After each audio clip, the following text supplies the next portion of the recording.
Welcome to the Inspired to be Authentic podcast. I'm your host, Matt Lancidel.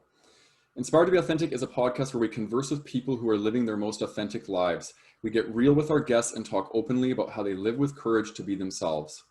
We explore barriers they have overcome to be more authentic and aligned to themselves and their purpose. Today is episode 22, and we are joined with Mav, Reno, and Ed. Welcome, boys. Okay. Thank you. Thank you. Thank you. So today's topic, we're going to be unpacking racism in the gay community. This is definitely a loaded and charged topic. These boys have generously given me their time to come in and unpack this stuff with me. I want to preface by saying that I am coming into this with an open mind and open heart. And the reason why I chose to do this is because I have a platform that I feel can reach people. And I feel like this is a great opportunity for us to reach people in this pivotal time where social justice and social equality is extremely important. And I stand by BIPOC people, and I want them to know that I stand by them and that I'm an advocate for their equality. So yeah, with that being said, I wanted to just actually start out with you guys by, we can maybe all just go around and share our own racial and ethnic background. Like where are you coming from? Where's your people? Mm. You want to start, Reno? Yeah, so I am mixed race. My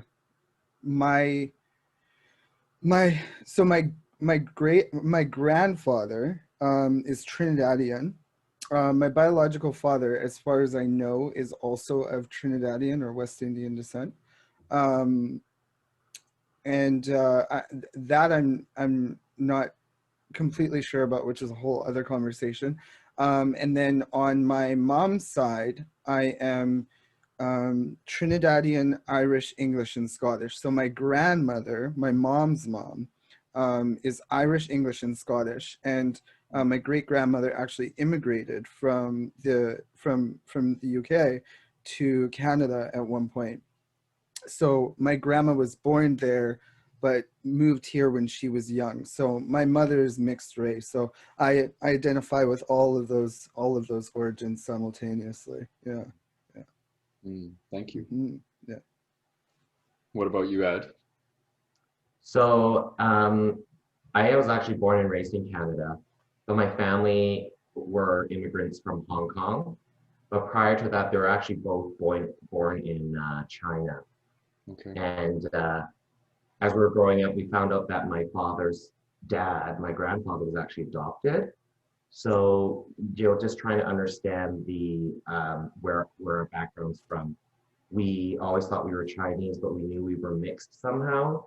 And so I was actually given a gift to do the ancestry. And so we found out that my percentage of being Chinese is 85%. And I have Southeast Asian in me, just 15%. So we don't really know where we're from for 15%. Okay, thank you. What about yourself, Mav? Yeah, so I'm East Indian, as we say in North America here. So my parents still live in India, and they've never actually lived in North America. When I was growing up, I did have the opportunity to be able to live in some other parts of the world, and that was a lot of fun. But when I decided to kind of build my own life and move out of my parents' house, I moved to Canada. It's been quite the fun ride, but I'm from the north of India, and so I do identify as Indian, or East Indian, as we say. Yeah. Which part of the north of India are you from? New Delhi. So yeah, I'm from New Delhi. And typically, it's a much larger city. It's like 6 times the size of Toronto. Wow. And yeah, it's been quite the interesting experience. And then moving here on my own has also been quite the learning experience.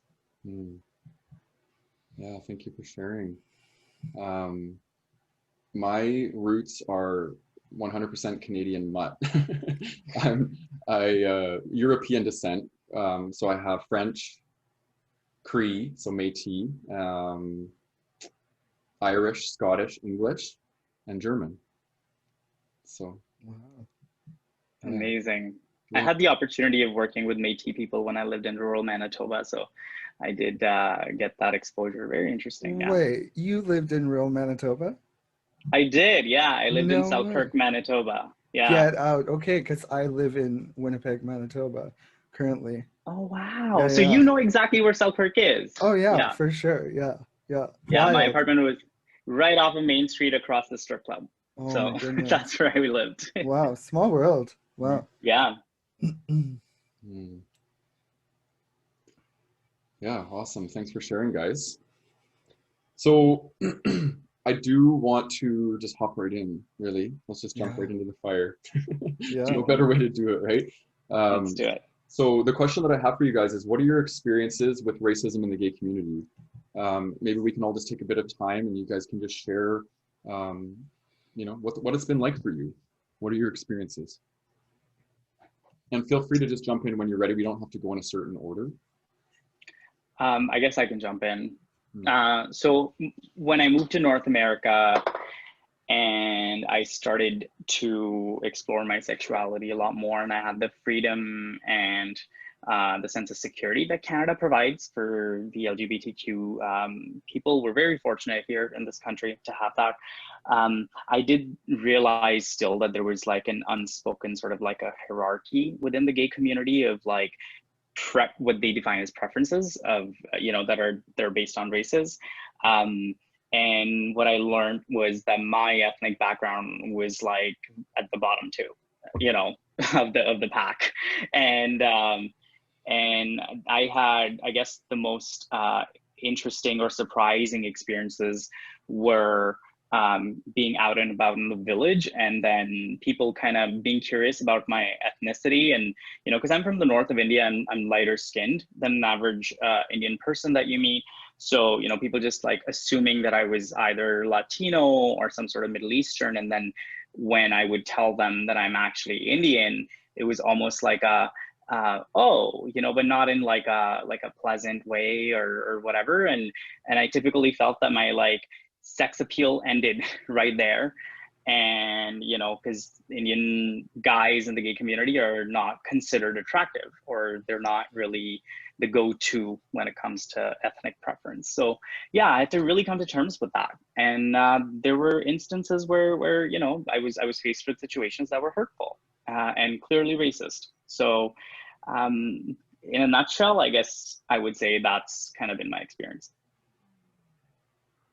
Are you? Well, I'll start by saying, you know, just growing up in Canada, in Calgary, and experience, you know, once coming out and just, you know, our only outlets were the bars, and really learning about the terminology. And it's actually funny and cute, but we don't really use these terms anymore. But I don't know if you guys have heard of Asian as in equivalent to rice. So we were, you know, if we were out and a white person was into Asian, they would be called a rice queen. Mm-hmm. And if an Asian was into a white person, they'd be called a potato queen. Mm-hmm. And then Asian with Asian would be a sticky rice. So, Wow. you know, you can get a chuckle out of it. We don't really use those terms anymore, but I recall, you know, when we were younger, we obviously congregated amongst our similar races, and that's how we grew up, even up until this point. But I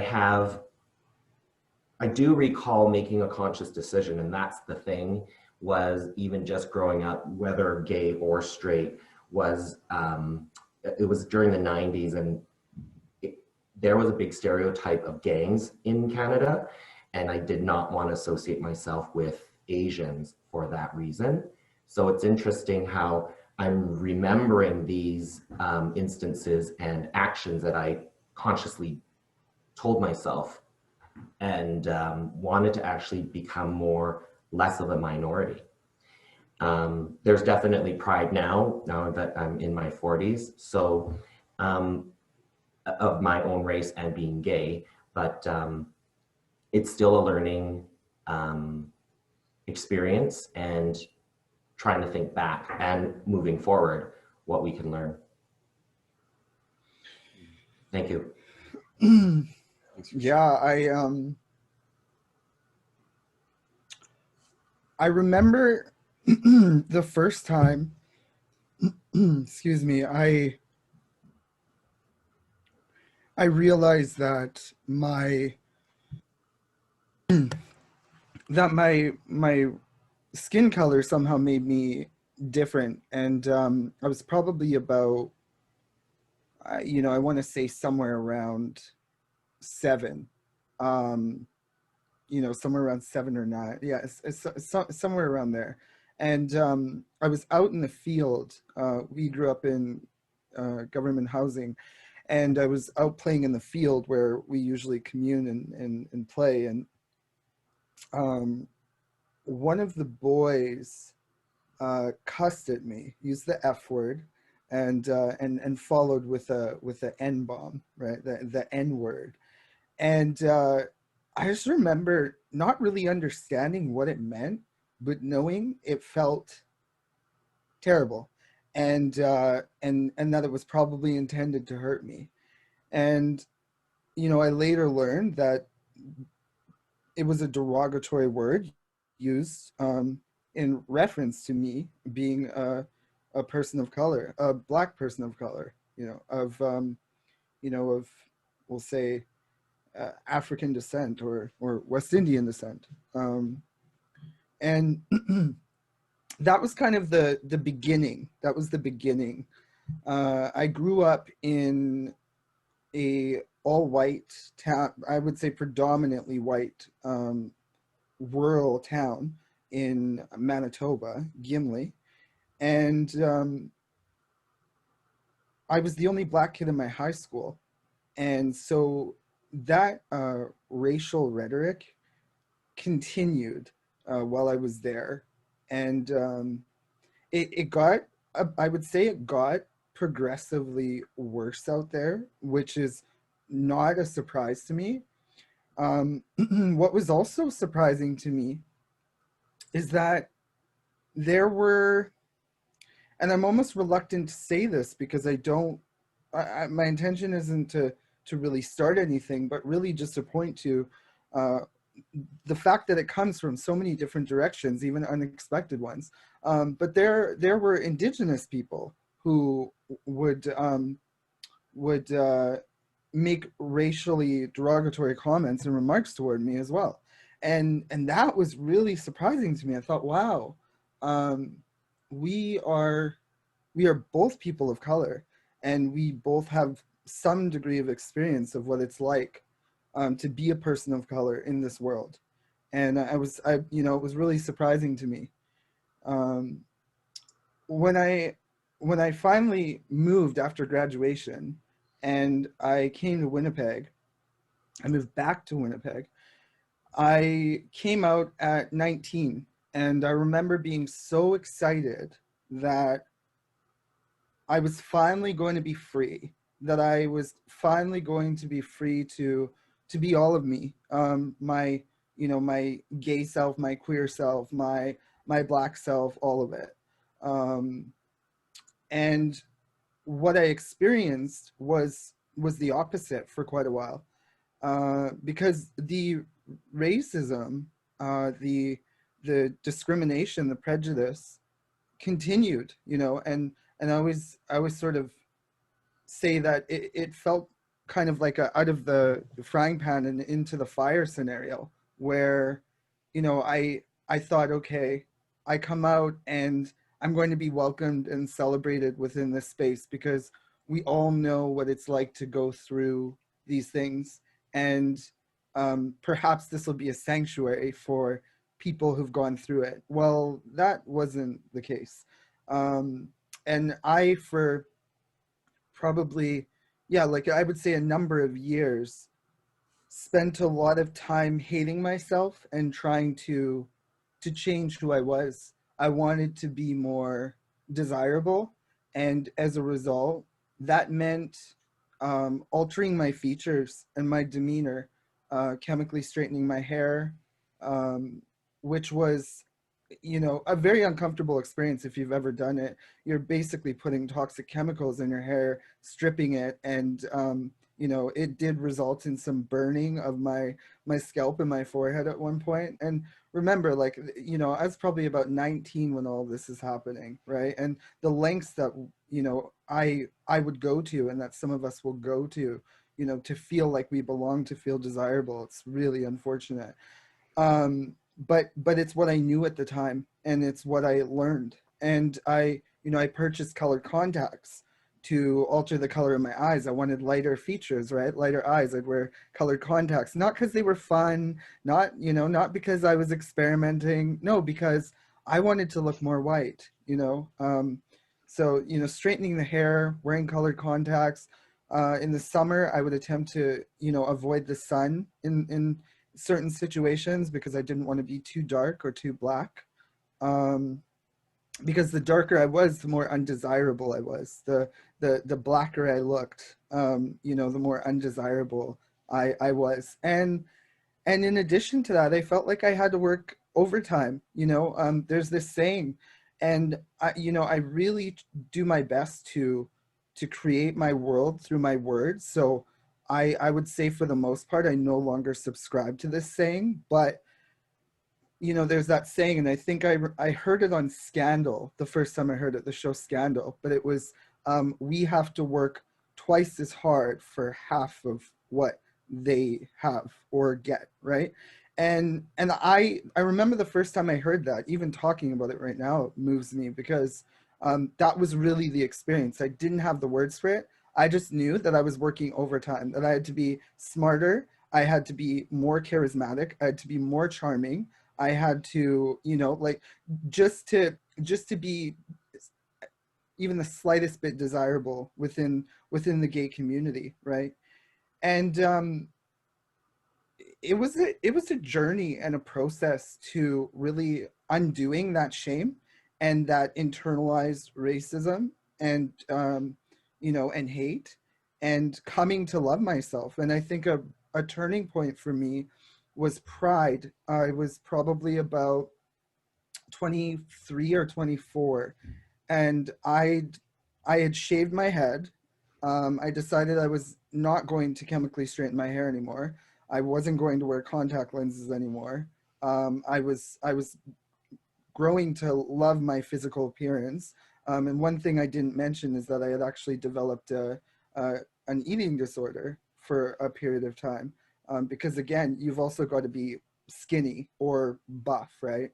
And that was another thing. And so that year at Pride, I had, my friends and I decided to get tank tops with text printed on the front of them. And on mine, I chose the phrase, "My black is beautiful." And I, you know, I had this white tank top with this phrase on the front and my white shorts. And I went in and I stood tall. And for the first time, you know, I felt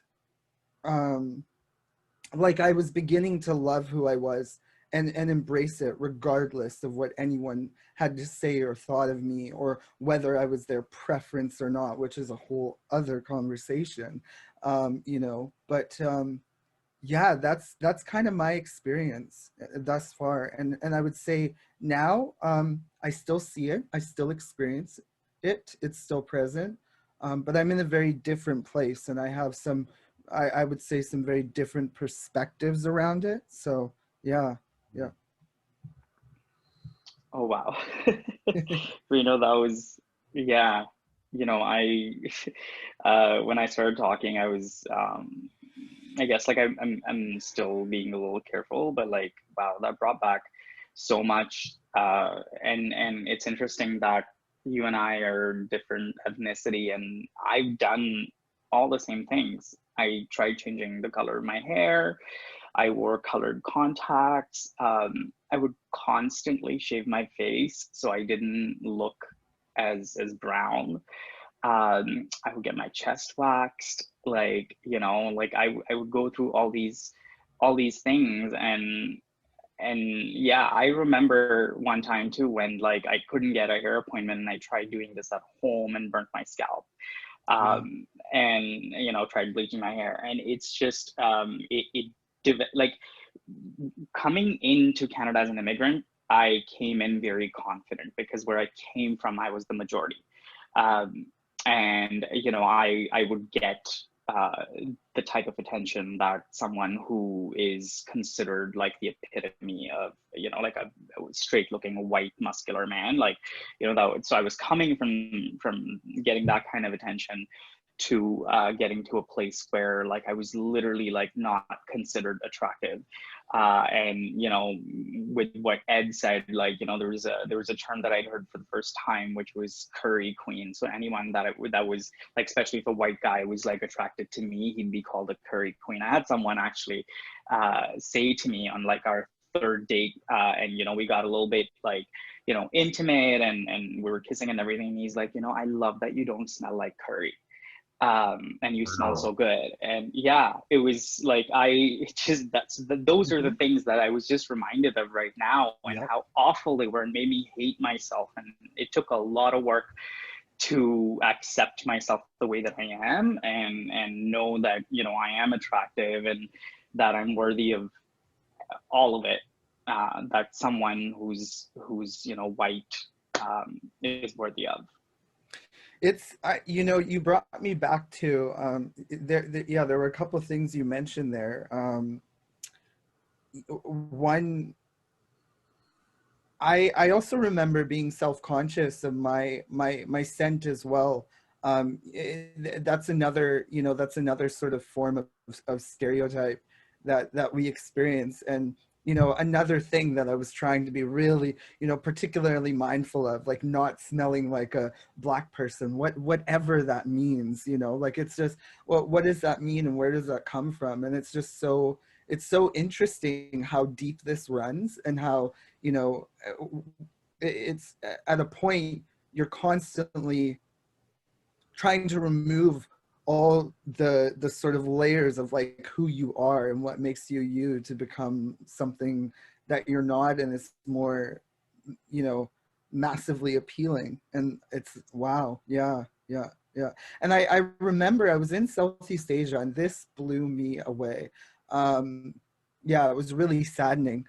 I was looking for a body lotion. I ended up just using like raw coconut oil because I couldn't find anything I wanted, but I like moisturizing. And I went to a bunch of different stores, and all I saw on the shelves were these skin lightening soaps, lotions, moisturizers. And I'm like, wow, I just want one that doesn't make me lighter. Like, I'm cool with the color of my skin finally. And you know, when I can't seem to find a lotion that is also cool with the color of my skin, it's just, it was so wild to me, you know? Yeah. That's a huge part of Asian and South Asian culture, because like I remember growing up when I was in India in high school, like, and like my friends that were darker skinned being like, oh, you know, like you're never gonna need this cream, you're never gonna need this soap, and the aisles being like packed. And I remember coming to North America and being disliked for who I was, and thinking I should have brought with me the skin lightening creams. Mm-hmm. Like, yeah, even, you know, in our Asian community. So when you travel to Asia, you're surrounded by Asians in Hong Kong, and they're into the lighter skin, and my natural tone is quite dark. So, you know, you just get comments like, oh yeah, you look pretty good, but you're pretty dark. So you kind of get these comments that are like, they just lower your self-esteem. You know, it's so cool to talk about it because, you know, when I was asked to join this conversation, I honestly, and I wrote notes, I said, I didn't really go through much. But now that we're talking about it as a group, it's interesting how things come up and the actions we've done or things we've heard. Is it racism? Did it necessarily hurt my feelings? You know, or did I just let it slide? Yeah. And that's, for the most part, I did let things slide. I have a bigger confidence than to let that bother me. And Edward, it's interesting, right? Because that was another thing. I'm glad you brought that up, and I'm so curious about that for everyone. Like, when you know, when the George Floyd incident happened, and I'm choosing my wording around it very carefully, but essentially our understanding is that this man was murdered at the hands of you know, at the hands of police and law enforcement, everyone was galvanized, and there was a larger conversation that sparked. And one of the things that I started to notice as I was listening to other people share their experiences of racism and racial prejudice and discrimination, and marginalization, was that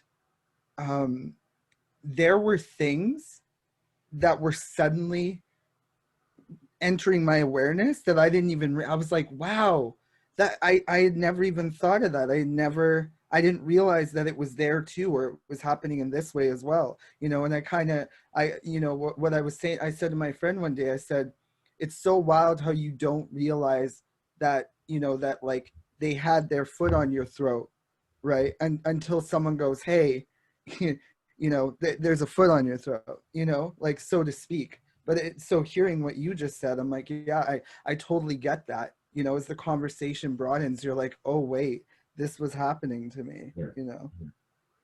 I think sometimes people think that racism is always has to be overt as well. Like it's not as bad if it's not being yelled at me from like a pickup truck, you know, like that sort of mentality. But there's so much covert racism happening. And, you know, it hides behind preference, it hides behind silence, it hides behind all of these things, right? So it's really important to acknowledge these things and acknowledge that they're happening, right? And I think it's really interesting, Ed, that you talk about, like, and we had this conversation before the podcast that you were like, I'm not sure I've experienced these things, but I'll come on and be solution focused. And I'm actually really glad that you're having moments where you can relate to what's being said, because I'm relating this to not my racial experiences, but my experiences of oppression being a gay man, is that there's a lot of oppression that happened in my life that I didn't even acknowledge. I just brushed it off. I didn't take it that seriously, but it does impact us. It does send messages to our shame wounds that it's not okay to be ourselves. So I'm just curious about your guys' experience with both covert and overt racism and how that's impacted your feelings of exclusion.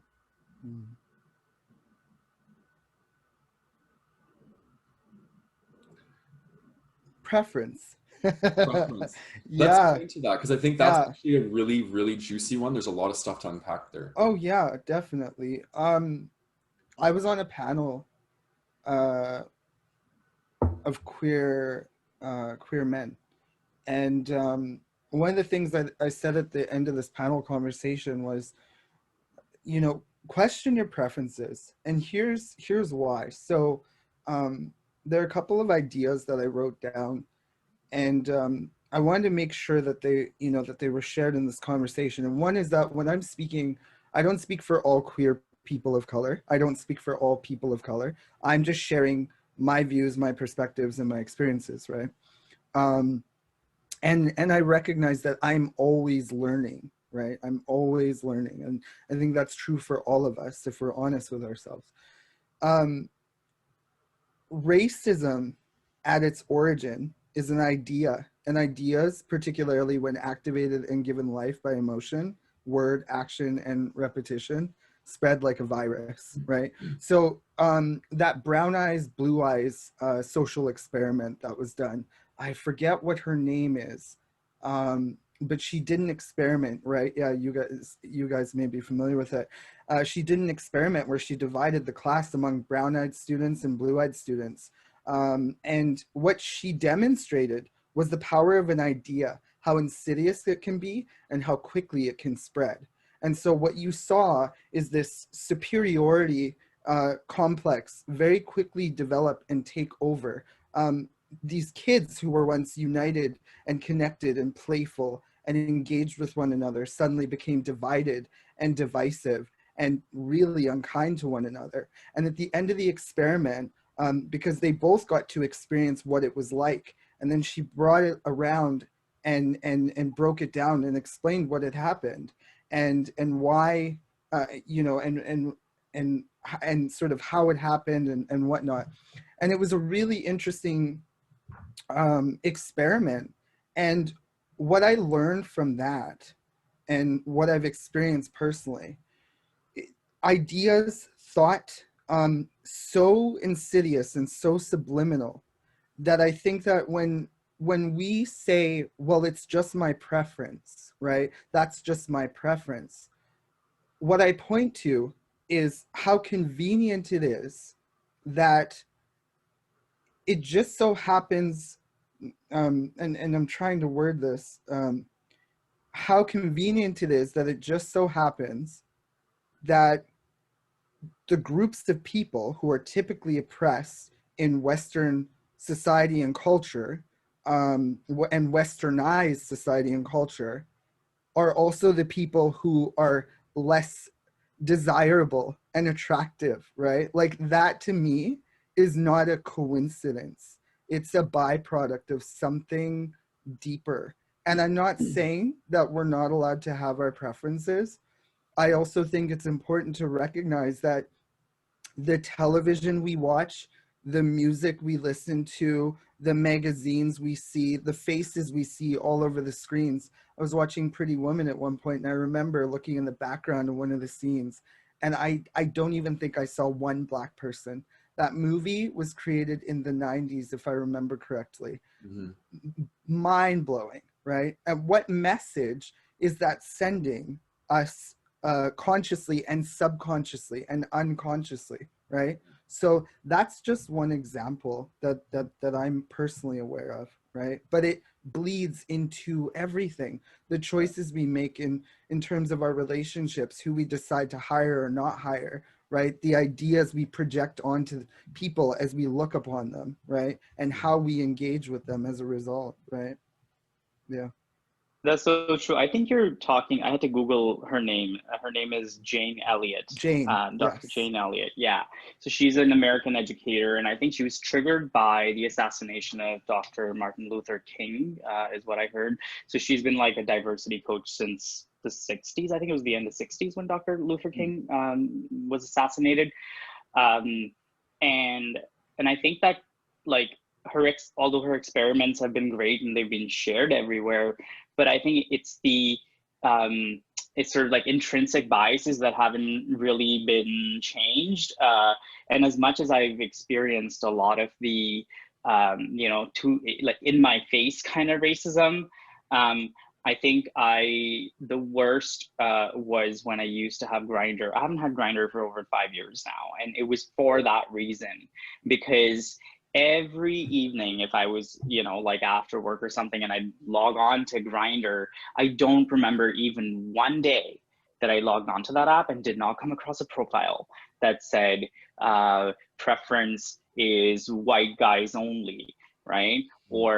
And it wasn't just the white guys saying that. It was, some people of color too saying that, they're not attracted to their own race. And they're not, like they only prefer to be with white guys. And I think that overall, to your point, Reno, like, for example, like if I reflect back on all of the North American or European movies and TV and commercials and magazines that I was exposed to when I was growing up, like I barely ever saw Black people, right? Like, of course, like there were no like Indian like actors or whatever, and there was like, even if they were, it was like, like Indiana Jones kind of movie, right? But it was like there was no Black people. If they were, then they were projected as criminals or doing something wrong. And I think that it's also important to understand that like we are aware here in North America, but just a few years ago, like it was the social conditioning had worked in such a way that, and for someone like me, like, who hadn't seen a lot of there's not a lot of Black people in India, right? So I remember friends talking and being just like, like if like when you move to North America, like, be careful, like don't hang out with like Black people or things like that, because that's what they're conditioned to believe. And I know this is hard to kind of, for a lot of people to hear, but I think the truth like this has to be spoken, right? Like it's important to discuss these things for people to be aware that, You know, this takes a really long time, over a period of time, to be conditioned.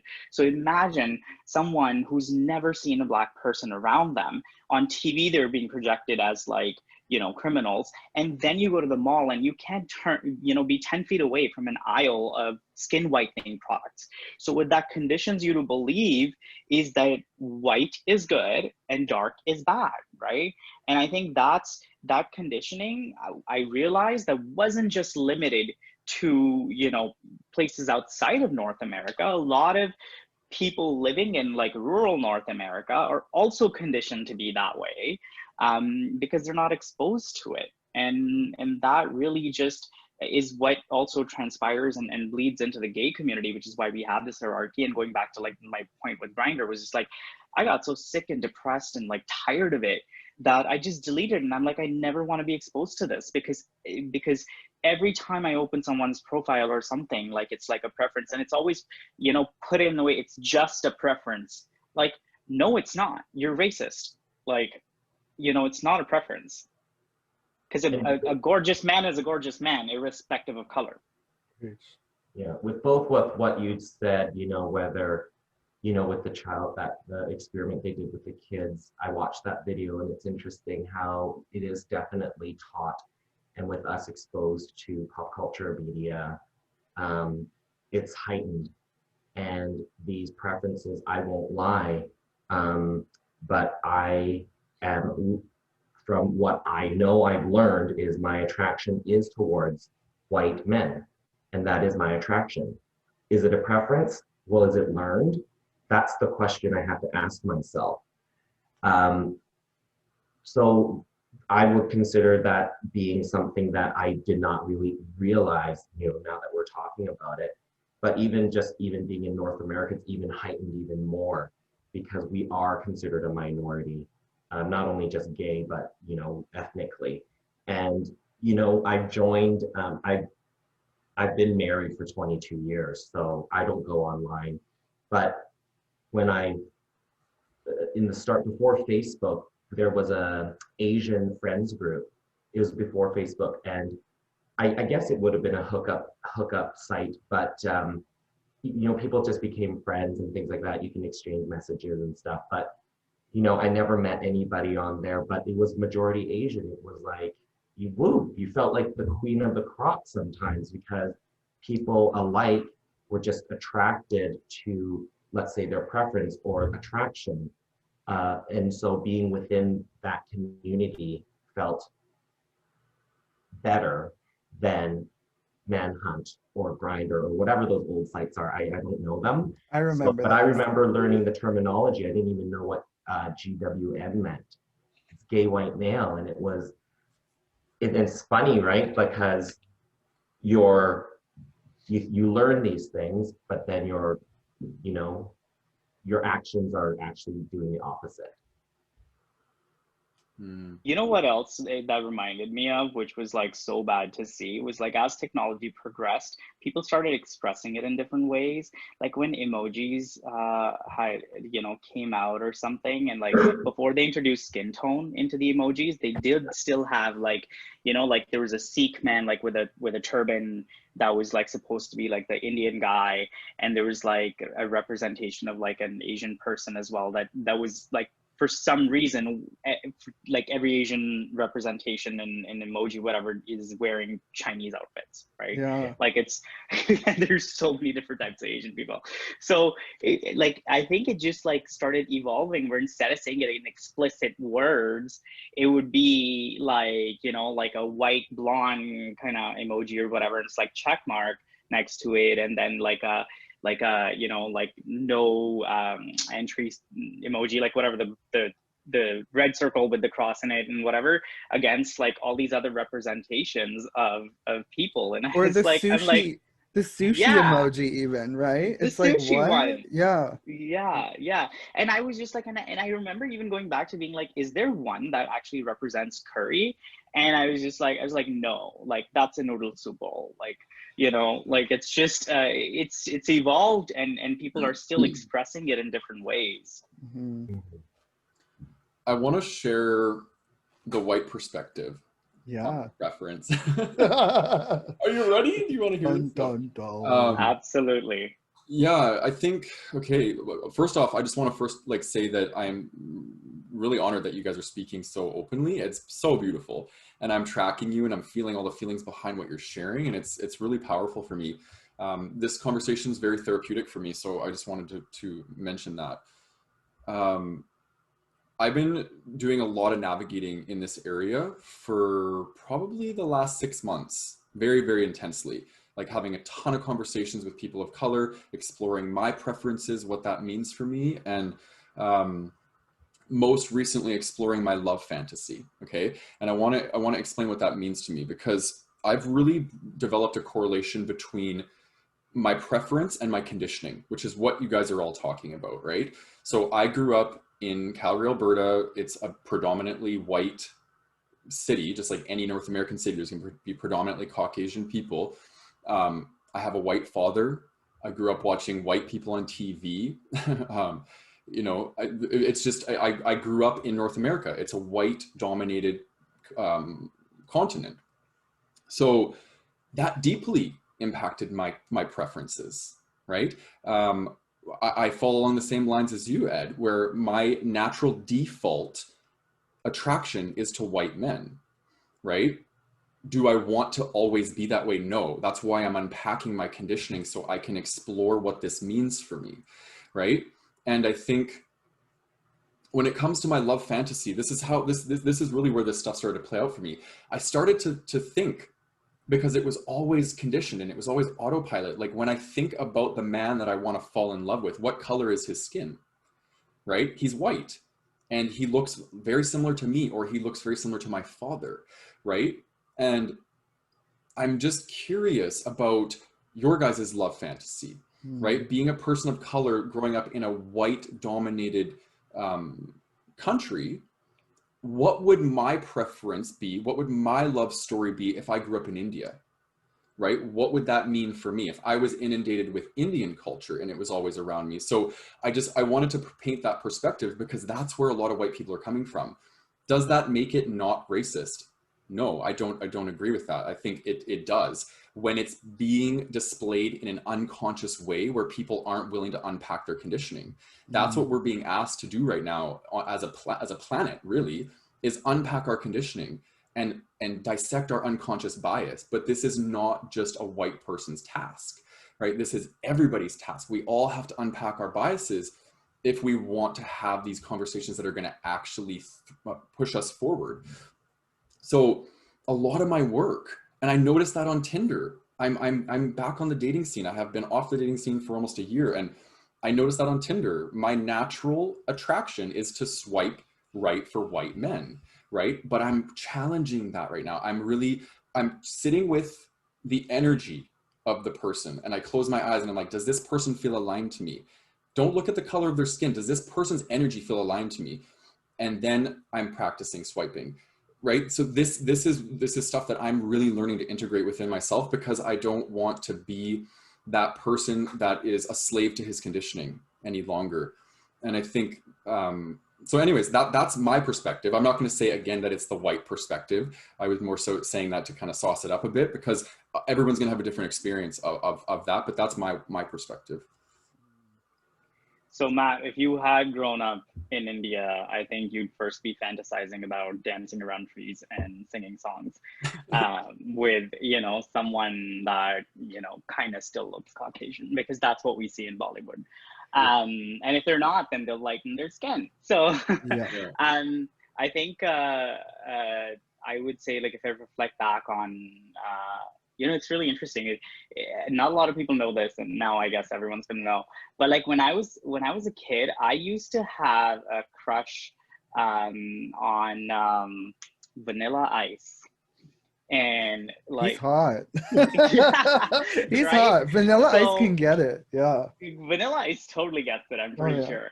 But like that was like, I remember like thinking back, and I'm like, you know, celebrity crushes and everything and all of that, and I think that was what I thought about.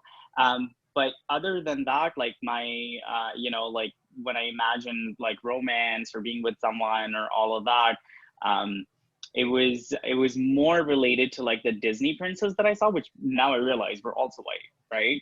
But I think that I never would have thought as a kid that I could be open to dating someone who's Asian, dating someone who's Black, right? Like all of that.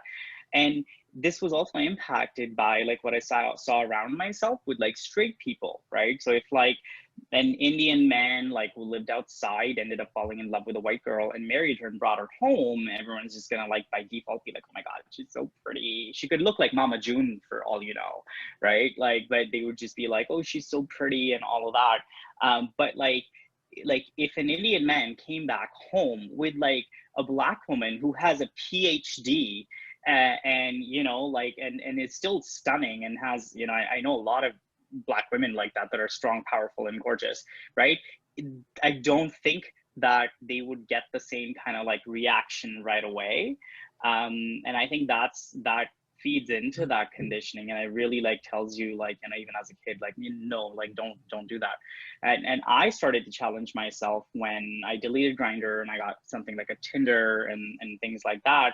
And I was like, I'm gonna limit my preference to like an age bracket, right? Like I want to date someone who I know I can relate to within an age bracket. And then once I have that set, I'm just gonna swipe right and see who I match with, because there were instances, a couple of them, where when I did that, the guys that I matched with that were, of different ethnicities, like there was an Asian guy, someone who was Jamaican, right? Like they were just so charming on text that I could just see like the personality come in, and that was enhanced like tenfold when I met them in person, right?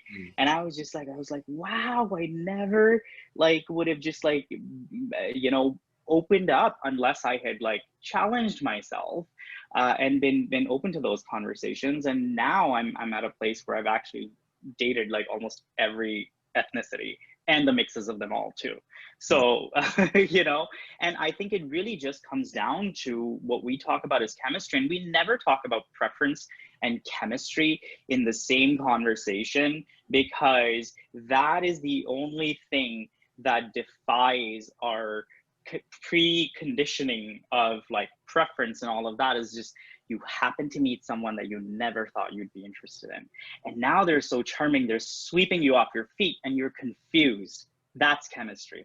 And I think that's what we need to experience a lot more if we want to challenge ourselves. Yeah. I'm curious, just to follow up, what race, or if there is a race, what race is the person in your love fantasy? Well, now, like, honestly, there isn't. I just see like someone's like back because I'm looking at myself standing at the altar in front of them, right? So, but it's it's just all I know is it's like now it's changed really to a feeling, like, me feeling very safe and not scared to be vulnerable in their presence, and just me feeling like it's someone who feels like an old t-shirt, I like that. Yeah. So I'm gonna chime in here, and I'll preface by saying this may be controversial, my response to your question, and I think it's really important that I come in with this honesty and transparency, because I think this is how we progress in these conversations. So I am revisiting the show Scandal on Netflix. I love me some Olivia Pope, Kerry Washington. I adore her. And President Fitz, so hot. He's this tall, light-skinned, brown-haired, light-eyed, commanding, charismatic, muscly, hairy dude. Like he's just sexy. And it gets me going. And in my fantasy, I'm with someone like that. The only difference is like he may have brown eyes and brown hair, instead of blue, but or green, but regardless, generally speaking, he's always been light-skinned or olive-skinned, right? Italian was another one. But in my mind, I never imagined him as brown, black, or, you know, or any other race, right? And that was really interesting to me. And it wasn't until, I mean, probably in more recent years, I really started to like allow myself, I guess, I wouldn't even say allow, because I was attracted to, I mean, I've gone on dates with and you know, and been sensually and sexually intimate with men of all skin colors, you know, shapes, sizes, you know, across the board. But, you know, I would say it wasn't until in more recent years that I really felt myself, probably when I started to love myself, to be honest, and really intentionally expose myself to communities that were predominantly of color, that I found myself really opening up and getting really turned on by, you know, by people of color in particular. And now, like, Kanye West can get it. You know, what's his name? Randall from that show, This Is Us on Netflix. Like, I would marry that man. He's so fine, right? He would definitely be on my fantasy list. You know, like, I mean, it's just it's across the board now, so it's definitely opened up. But I'm not going to sit here and pretend that I too wasn't on those apps, or even on porn sites when I'm going through the porn and I'm scrolling, right? I catch myself in those situations. It's like, who am I looking for? I'm looking for the white dude, right? I'm looking for the white dude, right? And rarely am I pulling up black porn or Asian porn or, you know, what have you, right? Yeah. That's rare. So I acknowledge that. And I'm not saying that it doesn't happen. I've definitely broadened my perspective and really opened my mind and my heart in a very intentional way, because I've recognized my biases and you know, and my conditioning, as you say, Matt. Yeah.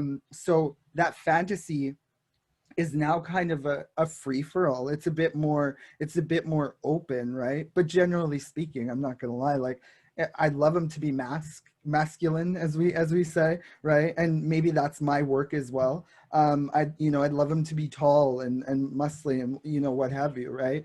But at the same time, I know if I'm engaging with my higher self, as you know, as we say, I really want someone who I just feel I'm part of a team with, and who I'm not only physically attracted to, but emotionally and intellectually and psychologically and spiritually attracted to, and someone who really owns who they are, right? Like, that to me is really hot, you know. That's worth fantasizing about, you know. Mm. Yeah. If I were, Yeah, I go ahead. Sorry. go on. I was gonna backtrack a little bit there. I think I've had a history, as my friends know, of you know, being quite attracted to Latin men, actually.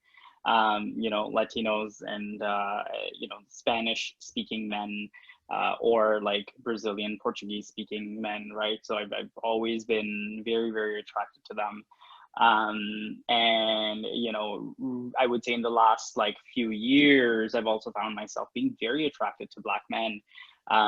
You know, because once I got that exposure and you know, met some of them who were just as, and I mean this in the best way, as ordinary as yeah, a lot of us, right? That were nerds and like this and that, whatever. Like, I just you know, I found that as well. But at the same time, like, if we're talking about like being attracted to white men, yes, I've had my fair share, and I typically have been attracted to gingers with freckles. Me You know, too. especially like freckles on the shoulders and stuff, Yeah. because that's something I've never had. And you know, it's so the opposite of me that I find that attractive. Similarly, like, you know, I find myself attracted to like very, very dark Black men. And you know, it's just because, to me, what I realized was about someone who was different than who I am, and just, you know, physically a stark difference. And you know, overshare, but like, when you brought up porn, so I'm the person that searches for interracial porn. Yeah. So yeah, absolutely. I think there's a lot there to discover. So this is the Kevin Hart reason needs why- to leak a sex tape. Sorry. Absolutely, I'll pay for that. Yeah, right. Sorry, go ahead, Edward. Sorry about that. Well, I wanted to express how the reason why I wanted to kind of discuss this on the fantasy actually is I find that number one, with the racism in the gay community, right away my brain jumped to attraction and sexual attraction. And let's just say I'm speaking from a person who's committed and monogamous with a partner. There is a different attraction for sexuality, and there is a different attraction of the brain. Like, I just want to fuck their brain. So what I'm trying to say is, now that I'm in a relationship, I can't really speak to, you know, what my preference is. There's the porn preference for sure, and that's just like getting it off. And, you know, I got my fantasy. For sure, it's very similar to yours, Reno.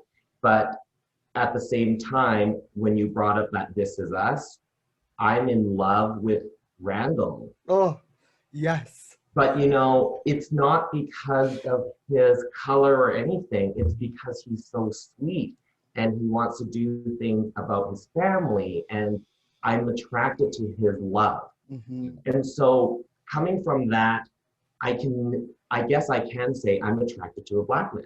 So I am very attracted to him. So, you know, and as whether it be women or men now, you know, let's just say stereotype to stereotype, you know, call a spade, whether it be someone who's trans or someone who's stereotypically thin or femi. I try not to look at the exterior. And I love this about this group is because everyone is truly on this group that you've created, Matt. Just genuinely talking with us, and I'm more attracted to people's comments. And I'd rather click on that person to see what they're about. And it doesn't really matter if they got purple hair, blonde hair, blue eyes, brown eyes, and it's that comments. So it's the intellectual then that becomes an attraction. So kudos on the group, because most gay groups are really about hookup sites. So yeah. Remember when the American election results were announced and everything? I don't know if anyone watched what Van Jones was talking about on Anderson Cooper, right? It's gonna sound so wrong. I was like looking at him, like wiping his tears. It's like strong, grown man. I'm just like husband, like yes. It's like that is husband right there. Like I thought he was so attractive. This man's crying, and I feel bad saying it, but like I was like, damn, like he's hot. Like who is this guy? It's beautiful. Yeah, it's beautiful. It really is. And I think it's important that in media we see all, you know, there's so many people, I think, so many perspectives and individuals who are sort of marginalized, right? Who there's a certain image of like how a Black man or an East Indian man or an Asian man is supposed to be, right? And how, or even a white man for that matter. But there are these like stereotypes, right? Like of how we're supposed to be. And I remember thinking like that I'm not that, and I'm not that. I actually don't really see myself being represented. And what's interesting is one of the closest things I've seen to that to date is probably Randall, you know, on This Is Us. Like I cry every time I see that man on that show, because I'm like, wow, I can connect and relate to this character so much. But the other thing I wanted to say as well is one of the things that I've noticed about my experience as a queer man of color is that when I find myself in environments with people say of color specifically, like when I'm in a room full of other people of color, something overcomes me. And not only do I feel more powerful and sexy and desirable and at home in myself in the room, But I also noticed that like I find everyone in that room suddenly more attractive as well, because I guess something shifts where it's like we're not the minority anymore. And all you see and all you're sort of basking and bathing in and beholding is like this beautiful energy of all these people of diverse styles and backgrounds and skin colors and even smells and you know, all across the board. And it's just like, it's amazing, it's beautiful. And so I guess one of the things that I want to encourage is like putting ourselves in those spaces, because it really is it really is like a game changer. And for me, the first time I ever really went to you know, a barbecue, a cookout as we call them, you know, and it was all Black people essentially. The white people there were actually the minority. And I was like, wow, this is so cool. And I just felt so at home. In Oakland, California, same thing. It was like, wow, something about this just feels so good. And there were just so many beautiful, beautiful people of color and so much culture. And it was just delicious. And I was so turned on, you know? Yeah. I agree with you. Oh, yeah. Go ahead. My first couple of like days in Selkirk, Manitoba when I landed, right? And this was like October, so it was like already snowing. I remember like pretty quickly realizing I was the only person of color there. And this one morning, and I was living with a host family who were this like older white couple. And I remember like getting out of their house one morning, and I was like outside just stretching and everything. And from a distance, I see the postman, and he was a Black man. And I literally remember like waving at him and running towards him and whatever. Yes. And he's like, he says hi to me, and he's like, "You're new, right?" And I'm like, "Yes." He's like, "Well, I'm the only reason you're gonna see in this town." Like, yes. Yeah. I was gonna stem off of your comment, Reno, about stereotypes. I actually Wikipedia'd racism in the LGBT, and their example was, an example of racism in LGBT is an Asian man seen as femme or passive, or a Black man as aggressive. So they even use that in our internet, where someone could potentially search. I mean, I don't think we need to really explain too much about what racism is or whatever, but that stereotype was used. And that was it. There was they didn't really expand much more on Wikipedia on that, but I just wanted to comment how, you know, in our, let's say, North American world, those two examples were used. I mean, why not utilize the white person being the, you know, dominant or the gay, you know, type of approach? So anyhow, I just think definitely, like you said, also is the integration, and is to mix our ethnicities, right? Oh, and yes. I would say, for example, not too long ago, and we're fans of RuPaul's Drag Race, and I met a couple of new friends who's a partner of a friend of mine anyhow, and we were asking about RuPaul's Drag Race and the franchises, and there's a Thailand franchise. And he loves RuPaul's Drag Race so much that we just asked the question, well, did you end up watching the Thailand one? And he said no. And he expressed that he did not like the way, because it's actually, they don't speak English in it. It's just subtitled. So he kind of mocked by just making a bunch of noises how the Thai language sounds. And I honestly don't think he has Asian friends. And I gave him a look and I said, that's not appropriate. So he got it. We love each other as friends, but I don't think he knew. So I think that correction is needed, especially when we integrate ourselves as ethnic folks into this world of a white-dominated world. And redo the commercial mood and redo what's commercialized. For example, we're interior designers and we do mood boards.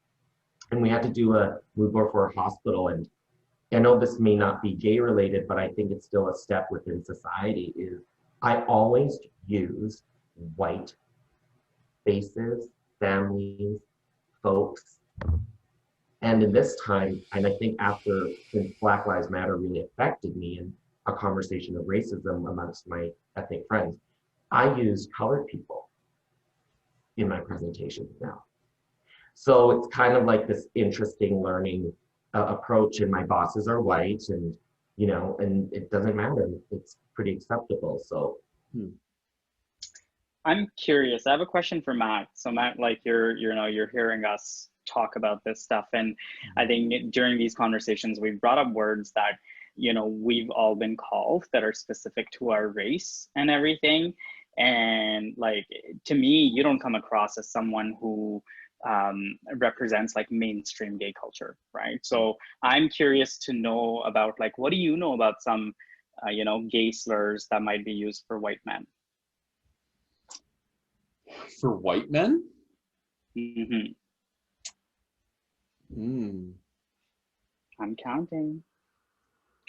Well, I don't know if there would be gay slurs, but like honky or like redneck or like those sorts of things tend to be thrown around. But yeah, I don't think there really is any for white men in the gay community, at least not that I'm aware of.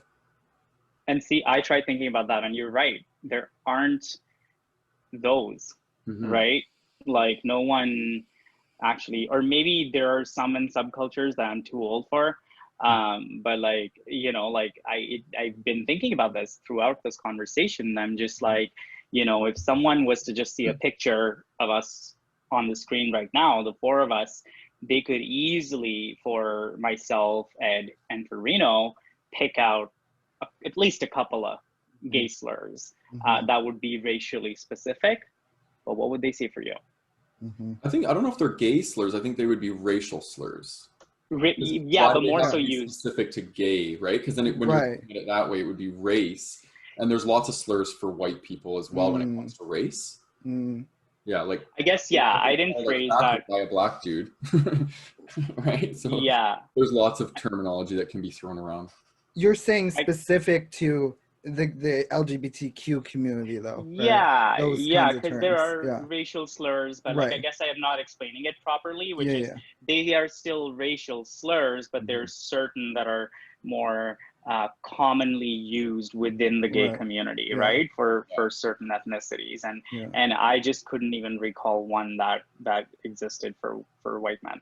Yeah, I can't think white gay men. Like Rice Queen or Curry Queen and things like that don't really like they're or like BDL white people for engaging in relation with people of color. That's essentially what it would be classified as. So yeah.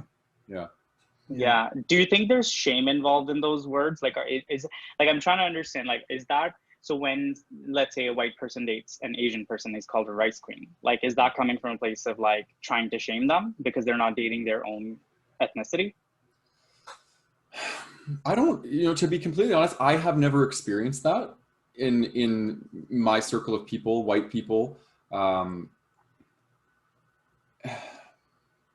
think, to be honest, I think there's been major strides in this area in the 50s, not being able to have biracial couples, right? It was a law. You could be put to jail for it, right? So I think if you were to go into some rural communities, probably, but I have never in my life ever been exposed to another white person giving somebody else flack for dating somebody of color.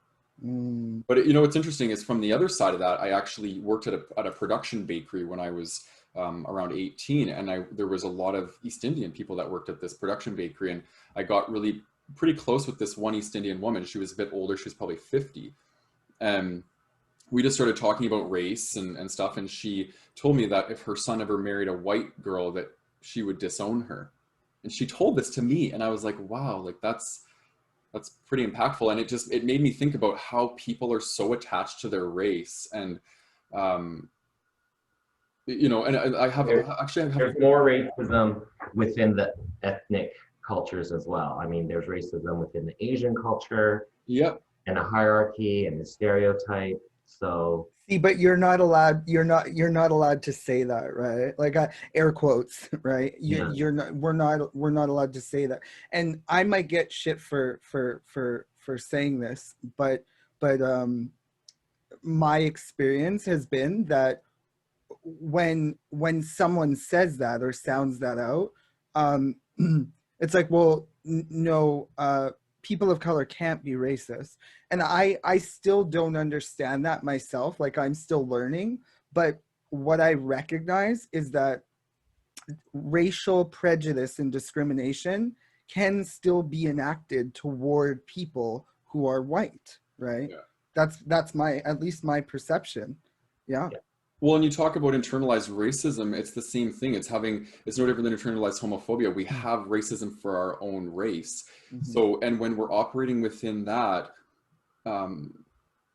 it really points to, if I'm internally racist towards myself, how can I not be racist towards everybody else? Right? Everybody has slivers of racism. I truly believe that, because we're all conditioned to see our family system, right? Our family unit is where we come from. So anything that's different from our family system, as human beings, we're kind of conditioned to like reject it to a certain degree until it becomes safe for us and we find safety. And if we don't ever find safety in that race, that's where we develop racism, right? And I think that's where it starts to come from. So that's why this work is so important, to start unpacking these unconscious biases and conditionings. And one thing I want to point out as well, because I know this is a racism podcast, but I wrote this down. Why are some preferences okay and others are not? Because I heard in this podcast people talking about age, and age being a preference. I heard people talking about masculinity being a preference. I heard about gender fluidity. Like there's so many things. So where do we draw the line and say one is okay and one isn't? And I think we have about 10 minutes to respect your guys' time, but I would love to hear some people's responses on that.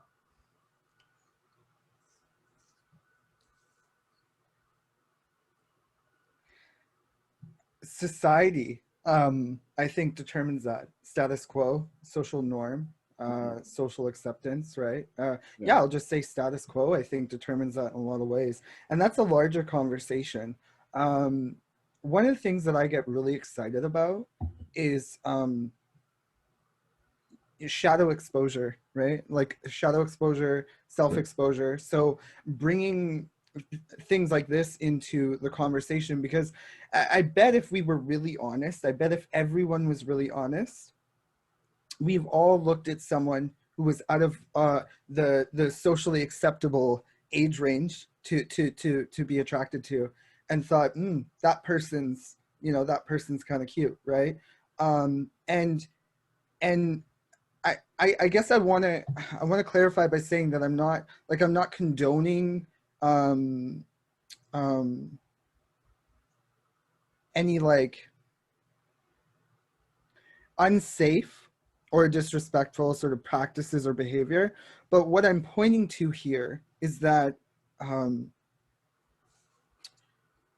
it's important for all of us, no matter your age, gender, race, whatever it is, to acknowledge the fact that there are some things, some shadows, some ideas, and perceptions that we carry that we don't bring to light and converse around. And I think that is an important aspect of this whole conversation around race and other things in general, is that we are all part of this conversation, and we all in some capacity carry certain preferences. We all in some capacity participate in certain stereotyping. Stereotyping is it's called what it is, and it exists and sustains for a reason, because we all actively in some way, shape, or form participate in it. So I think, at least in my own perception and experience, it is on us all to own that, to be responsible, respondable, and accountable for the role we all play in this, right? So yeah. I do want to answer your question, Matt. I think that, and you're right. Like, you know, biases are biases, and whatever we're putting as preferences are, you know, like still prejudice, right? Like, whether it's age, whether it's, you know, mannerisms and this and that.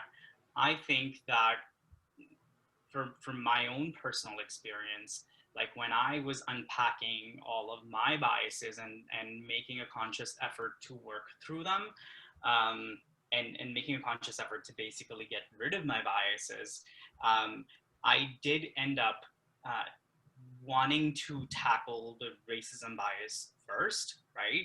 Like knowing that, hey, like, you know, if I live with my biases, like I would never, you know, be accepted or allowed or whatever to date like an Asian man, first of all, and then, you know, like a black man after that, right? So like I had to really unpack those, and I picked racism first because it impacted me more. And what I realized was that the one thing that didn't change, which I never expected, was moving across continents and still knowing that racism is just as strong, and it just keeps escalating, right? Whether we're talking about the murder of George Floyd or Breonna Taylor and like all of that, right? Like it just keeps escalating.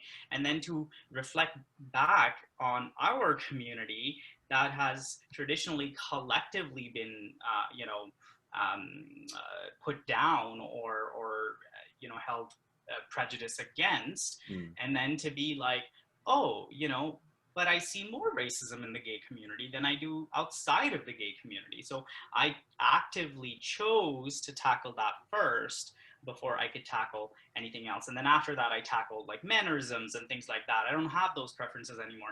Age, yes, and I'm working through it, right? By trying to expose myself to men that are, you know, or allowing myself to communicate with men that are either younger or older, you know, significantly younger or significantly older, right? So I guess that was a conscious choice that I've made, and I don't know if it's the same for everyone. You know what comes up for me is thinking about that, because you're so right. It's so exacerbated in the gay community. And you don't want to know what I think it is. This is just my hunch. The pace at which gay men relate is so much quicker than other groups of people, right? Heterosexual people, yeah, sure, they have one night stands, but they tend to go on dates. The man courts the woman, blah, blah, blah. There's time to build rapport and actually get to know the energy and the personality of the person. Whereas in the gay community, it's like, oh, swipe on a profile, I'm going to go fuck this person. So they're not actually slowing down their pace to get to know somebody. So they just automatically lead with their conditioning as opposed to leading with their heart. And maybe that's what we need to start doing more as gay men, is leading with our heart. Great. I agree. I did want to give Ed a chance to, did you want to comment on that question? And then I think it's the opportunity just to open up, right? Yeah. I think, again, attraction is, there's many different types of attraction. So I again, for this, you know, your platform here, I just love it. And I just think I'm more attracted to people, and it doesn't matter what race they are. And I'm feeling that as well, because I'm seeing, let's just say, white people comment on an ethnic person's post or whatever, and it's just becoming more of a friendship of attraction. Yeah. Sexually, I really don't know. I think that is a condition that we're growing up with. That's a puberty thing or whatever, whether sexual abuse was happened to us. So I can't comment on that. But one last thing I did want to say is my experience just with the LGBT flag. So I've always known it as the rainbow. And this was a slight whoops on my end. But when they changed the flag and added the black and the brown, I gasped. And as an ethnic person, I don't even know why. And I actually only just wrote this down, 2 weeks ago. Was, well, if there was someone loud enough to represent the Asians on the rainbow flag for color representation, I'd be for it. So I guess I accept it, I love it, and I'm proud that some black and brown person spoke up and said, well, we need a color in that flag. Mm-hmm. So learning to just evolve and to understand that side too is a solution. for the general public. Mm. And even as an ethnic person against, you know, not against, but, you know, just on that tradition of what that pride flag represented, right? It's evolved. So that's great. Mm. Thank you for that. Mhm. So I have one question. We're going to go a little over time. Hopefully you guys are okay with that. But I do Yeah, want to know, totally. I want to end off by asking you guys, what are your wishes for the gay community as it evolves into more inclusion and equality? What's your vision? What's your wish? What do you, and you can just keep it short and sweet. Um,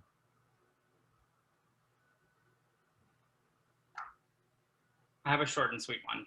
To your point, Matt, like focusing on like the inside, right? Like my vision is that we as the gay community are going to start to actively, especially like coming out of what we're coming out of right now, right? Like the pandemic and quarantine and everything, we're going to actively make an effort to step outside the comfort zone of, you know, an app and swiping, and actually try and make the effort to stop someone on the way and say hello and ask if we can buy them a coffee, right? Like that's my vision, something very simple.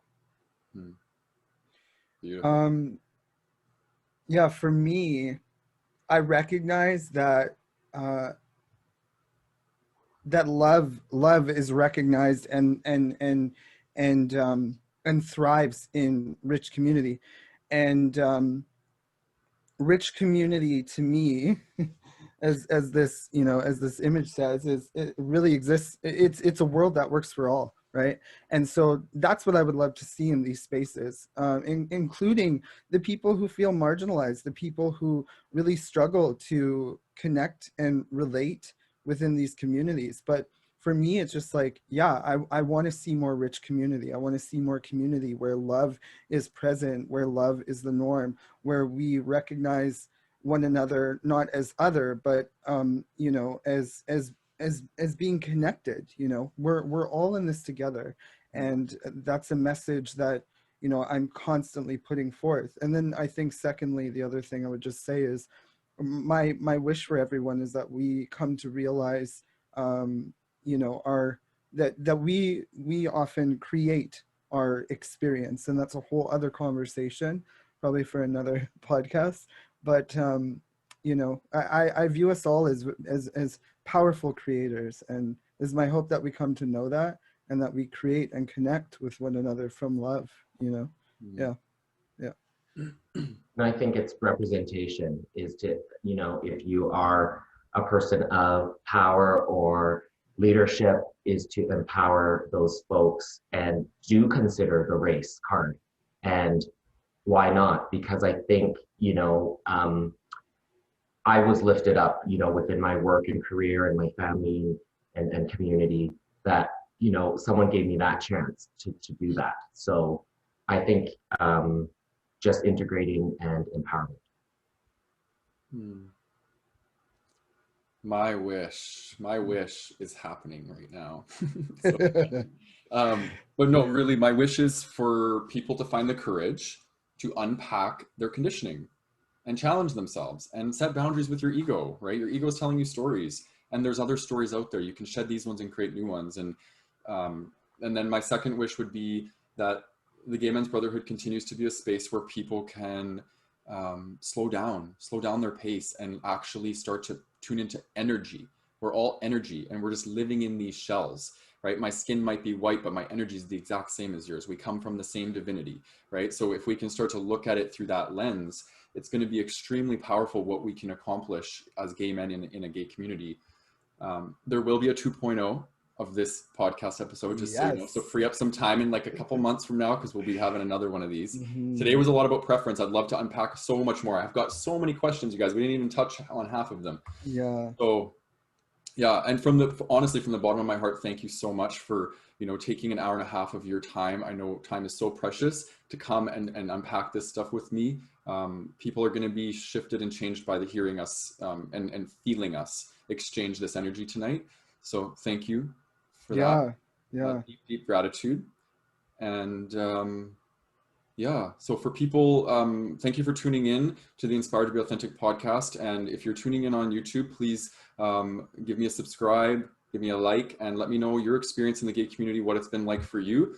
Always love to hear more about your guys' experience. And if you're following on a podcast network, please subscribe and give me a 5-star rating if you enjoyed this podcast. So again, thanks a lot. Thank you, Matt. Thanks, Matt. This was beautiful. Record. Okay.